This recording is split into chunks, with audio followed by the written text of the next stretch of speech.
Good morning મિત્રો. આજની સવારની પ્રેમી સલામ, જય મસીહ કી. Praise Lord, hallelujah. પ્રકટીકરણ 19 અને 15 મુજબ તેના મોંમાંથી નીકળતી ધારદારવાળી તલવાર વડે તે વિદેશીઓને મારે છે. આ પણ પ્રભુનો એક પવિત્ર ગુણ જ કહી શકાય કે કોપ કરવે, ધીમા, દયા કરવે, ઉતાવળા, શિક્ષા કરનાર ઈશ્વર પણ છે. અને અહીંયા એમ લખવામાં આવ્યું છે કે મોંમાંથી નીકળતી બે ધારી તલવાર વડે તે વિદેશીઓને મારે છે. પ્રકટીકરણ 1 અને 16મું વચન પણ એવું જ યાદ દેવડાવે છે કે તેના મોંમાંથી બે ધારી તલવાર નીકળતી હતી. ત્યાં પ્રભુની ઓળખ એક મંડળીમાં આપવામાં આવેલી છે. અને આ પહેલા અધ્યાયની અંદર પ્રભુ યાજક અને રાજા તરીકે આસિયાની મંડળીમાં ચાલતા હતા.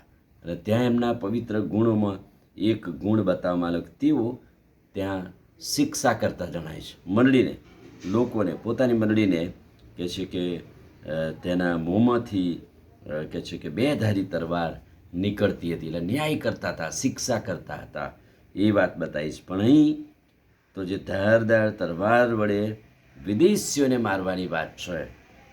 અન્ય પ્રજાઓને પોતાના મોંથી મારતા જણાય છે. અને આ વચન એ યાદ દેવડાવે છે યશાયા પ્રબોધક 11 અને 4 વચન, યશાયા 11 અને 4.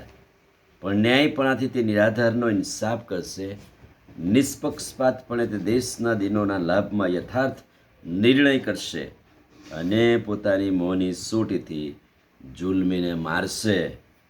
તે પોતાના હોઠોના શ્વાસથી દુષ્ટોનો સંહાર કરશે. અહીં ઈશ્વર પોતાના શબ્દરૂપી તલવારથી લડે છે અને વિદેશીઓને જાણે કે જે હરાવે છે, વિદેશીઓ સાથે એ યુદ્ધ કરે છે, એવું બતાવવામાં આવેલું છે. અને અહીંયા આ પ્રભુનું વચન યશાયા 11 અને 4, પ્રકટીકરણ 19 અને 15 એ બતાવે છે કે પ્રભુ પોતાની મોંની ધારદાર તલવારથી વિદેશીઓની સાથે યુદ્ધ કરે છે, વિદેશીઓ સાથે એ લડે છે.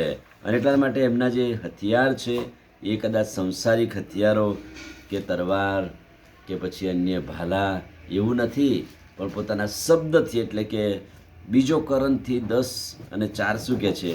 અમારી લડાઈના હથિયાર તો સાંસારિક નથી, પણ ઈશ્વરની સહાયથી કિલ્લાઓને તોડી પાડવાના માટે સમર્થ છે. અને તો શબ્દો છે. પ્રભુ પણ આ શબ્દો વડે વિદેશીઓ સાથે લડે છે, વિદેશીઓનો ન્યાય કરે છે. પણ જોડે જોડે પ્રકટીકરણના પહેલા અધ્યાયમાં આપણે જોયું કે એ પ્રભુ એ મંડળીમાં બે ધારી તલવાર સાથે નીકળે છે, એટલે પોતાના લોકોને પણ એ શિક્ષા કરે છે.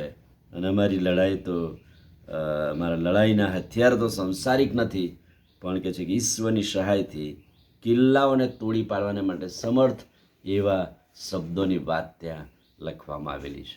આમીન. પ્રાર્થના કરીએ. ભલા પ્રભુ, આજે સવારે તમારો જે પવિત્ર ગુણ છે, બે ધારી તલવાર વડે તમે વિદેશીઓ, અન્ય પ્રજાઓ સાથે યુદ્ધ કરો છો, બે ધારી તલવાર સાથે તમે તમારી મંડળીમાં ફરો છો અને તમારા લોકોને પણ તમે શિક્ષા કરો છો. અદ્ભુત તમારા પવિત્ર ગુણ અને વચનને માટે આભાર. ધન્ય સ્વામી પ્રભુ ઈસુના નામમાં માંગીએ છીએ, સાંભળો અને માન્ય કરો. આમીન. God bless you.